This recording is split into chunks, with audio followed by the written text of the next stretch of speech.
Students, let us learn about a new concept in set theory. और इस वाले में हम लोग क्या पढ़ेंगे, वेन डायग्राम क्या होता है।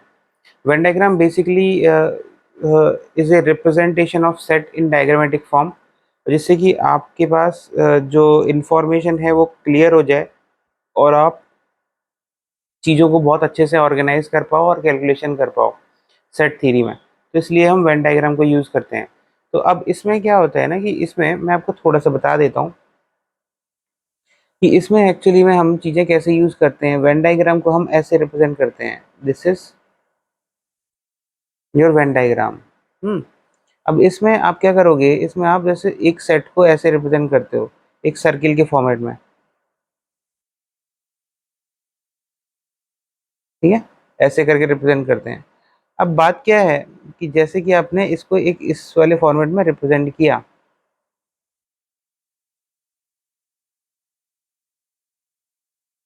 तो जब आपने इसको इस वाले फॉर्मेट में रिप्रेजेंट किया तो इसमें ये जो है, ये ये सेट ऑफ ऑल, ये full circle, this full circle will represent the set A, this full circle will represent the set B, और ये जो कॉमन एरिया है, this common area represents A intersection B.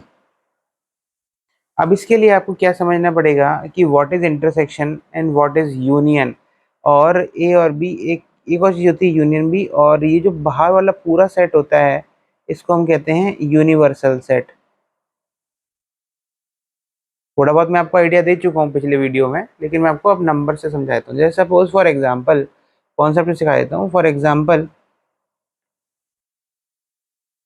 ए है, ए क्या है, ए इज अ सेट जिसमें आपके पास 1 2 3 4 5 elements हैं।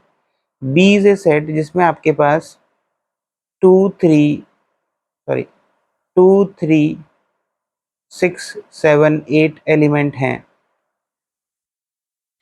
अब यहाँ पर ए क्या रिप्रेजेंट कर रहा है, A is the number of elements in A को रिप्रेजेंट कर रहा है, विच इज 1 2 3 4 5। इसमें 5 एलिमेंट्स हैं ए सेट में। एन ए क्या है, नंबर ऑफ एलिमेंट्स इन ए, ये रिप्रेजेंट कर रहा है कि इसमें 5, ए में 5 एलिमेंट्स हैं, 1 2 3 4 5। और बी क्या कर रहा है, number of elements in B, जिसमें 5 एलिमेंट्स हैं, 2 3 6 7 8। ए इंटरसेक्शन बी का रीजन कौन सा है, ये वो वाला रीजन है जिसमें, जिसका मीनिंग होता है common of A and B. A और बी दोनों सेट में क्या क्या कॉमन है, अगर आप यहाँ से देखोगे ध्यान से तो आपको पता चलेगा कि ये 2 और 3 ये ए में भी है, 2 और 3 बी में भी है। तो कॉमन क्या हो गया, ए एंड बी में जो कॉमन, जो ये इस रीजन में जो एलिमेंट प्रेजेंट है वो होंगे 2 3। ठीक है, तो ए इंटरसेक्शन बी, इंटरसेक्शन का मतलब क्या होता है, दिस इज इंटरसेक्शन, और इस इंटरसेक्शन का मतलब होता है common of A and B. अब आते हैं ए यूनियन बी पे। A union B is all elements of A and B without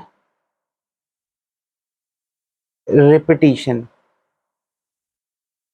अब देखो यहाँ पर ए यूनियन बी क्या होगा, 2 और 3 रिपीट हो रहे हैं दोनों में, तो क्या होगा, 1 2 3 4 5, 2 3 रिपीट हो रहे हैं, फिर दोबारा नहीं लिखेंगे हम उसको, 6 7 8। तो ये हो गया A union B, all elements of A and B without repetition, correct.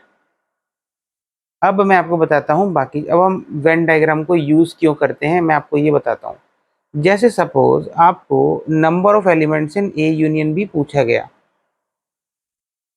तो वो क्या होगा, total number of elements in ए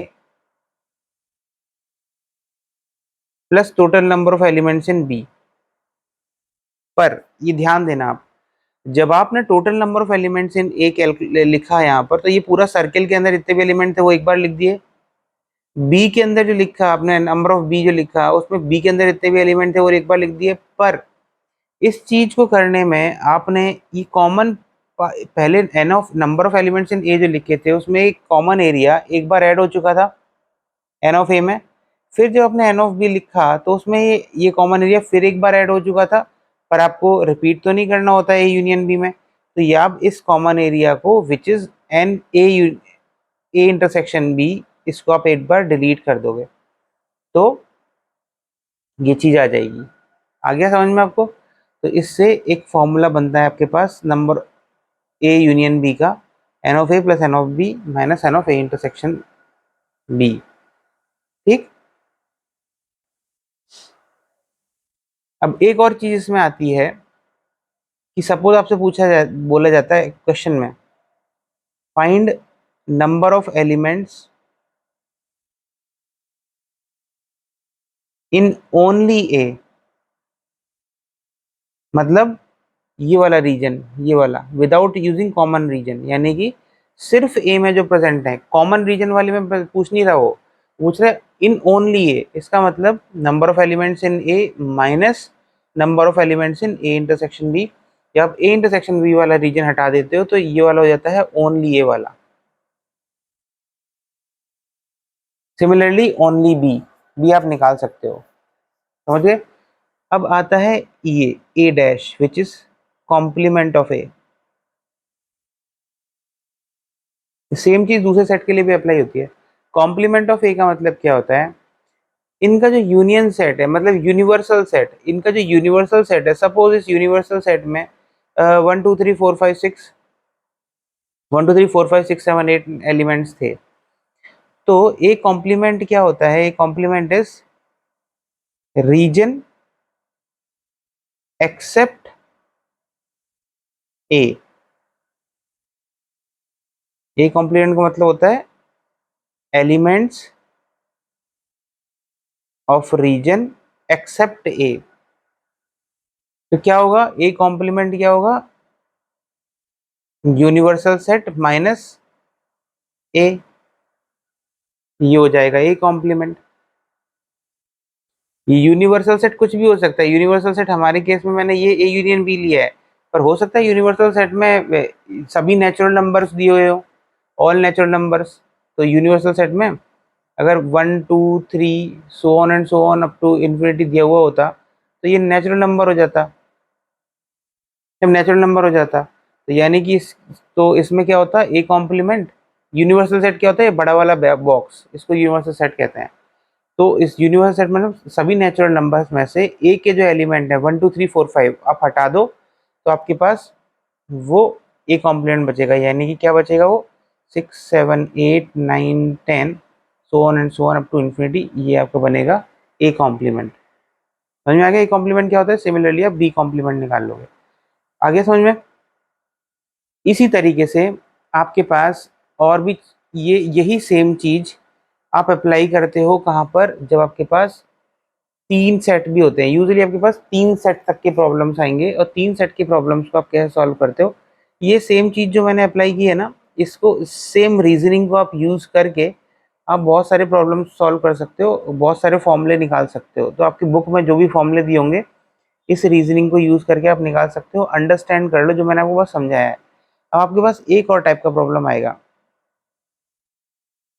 ऐसा वाला, इसमें आपके पास 3 सेट दिए होंगे, एक ये और एक ये। ठीक है ना? तो यहाँ पर आपके पास क्या है, ये ए सेट ए है, ये बी है और ये सी है।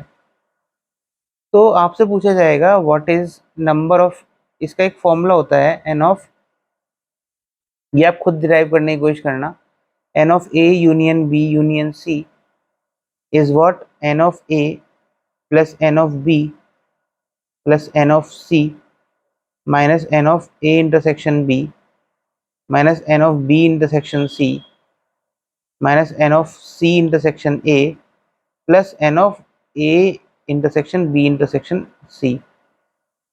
ये क्या है,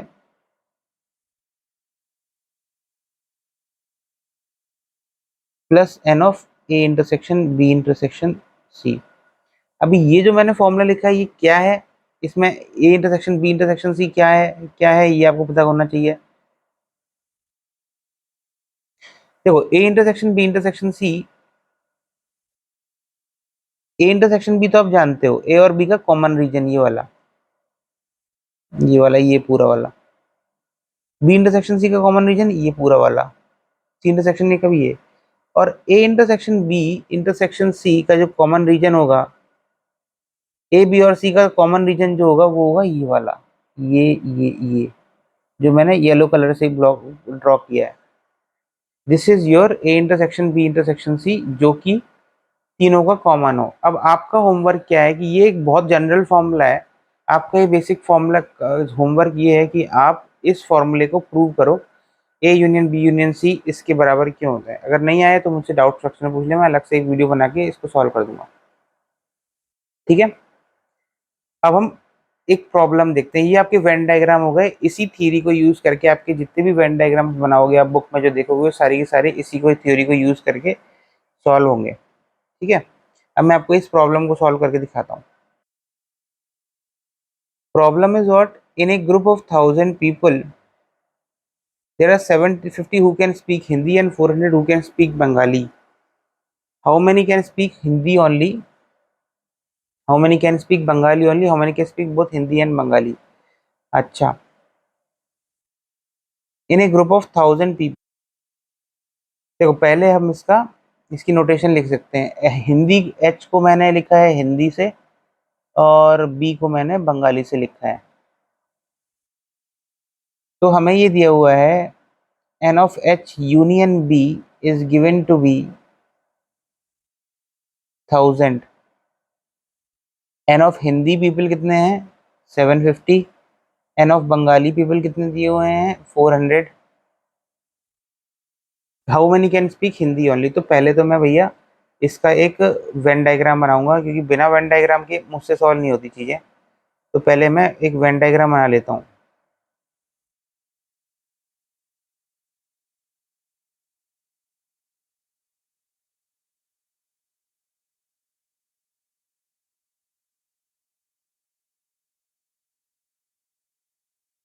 वैसे मुझे ये डब्बा बनाने की जरूरत नहीं, क्योंकि यूनिवर्सल सेट मुझे दिया नहीं हुआ है। तो यहाँ पर ये ए है, ये बी है, और सॉरी इस ये एच है, ये बी है, और नंबर ऑफ एच मुझे दिया हुआ है। अब मुझे सबसे पहले तो मुझे ये रीजन में जो एलिमेंट्स हैं वो निकालने पड़ेंगे। तो यहाँ से मेरे पास ये आ जाएगा N of H union B is equal to N of H plus N of B minus N of H intersection B. तो मैं पहले कॉमन रीजन के एलिमेंट निकालता हूँ। हो जाएगा मेरे पास 1000 is equal to 750 plus 400 minus N of H intersection B जो कि कॉमन है। तो ये हो गया 1150। तो N of H intersection B मेरे पास आ गया कितना 150। यानी कि 150 लोग जो हैं वो हिंदी और बंगाली दोनों बोल सकते हैं। अब मुझसे क्या पूछा है, how many can speak Bengali only या हिंदी ओनली। तो जो बंगाली या हिंदी ओनली लिख बोल रहे हैं उसको मैं कैसे निकालूंगा। हिंदी ओनली मतलब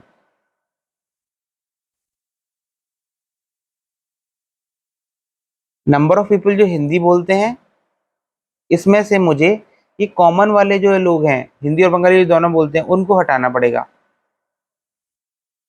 तो हिंदी बोलने वाले बच्चे लोग कितने थे 750, और हिंदी और बंगाली दोनों बोलने वाले बच्चे लोग कितने थे 150। तो ये कितना हो गया 600।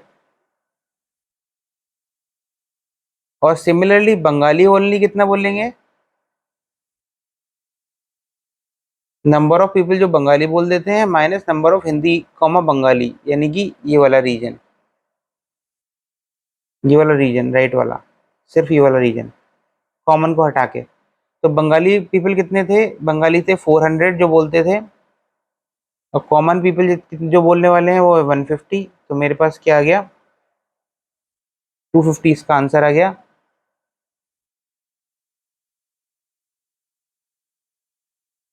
तो सिर्फ हिंदी बोलने वाले लोग कितने हैं 600, और सिर्फ बंगाली बोलने वाले के लोग कितने हैं 250।